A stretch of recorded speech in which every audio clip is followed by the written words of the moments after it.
بكى النبي عليه الصلاة والسلام، هذا في الدنيا هو حي. فأرسل الله جبريل، قال يا جبريل اذهب إلى محمد واسأله وأنا أعلم، قل له ما الذي يبكيك. فلما نزل جبريل قال يا محمد إن الله يقول وهو أعلم ما الذي يبكيك. فأخبره أنه يبكي على أمته الذين يدخلون النار. فرجع جبريل إلى الله وقال يا رب إن محمد يبكي على أمته الذين يدخلون النار.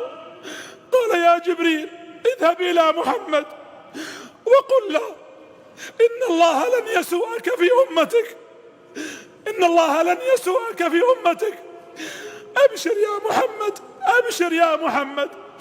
قال فأسجد، فيقول الله جل وعلا قم يا محمد، ويحد لي حدا.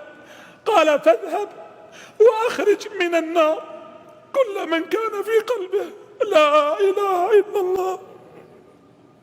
يقول النبي عليه الصلاة والسلام فأذهب فأخرجهم. قال حتى لا يبقى موحد من أهل التوحيد في النار. قال الله جل وعلا فيقول له الله هل رضيت يا محمد؟ هل رضيت يا محمد؟ قال نعم يا رب. قال العلماء هذا هو معنى قول الله كما قرأ الإمام ولسوف يعطيك ربك فترضى.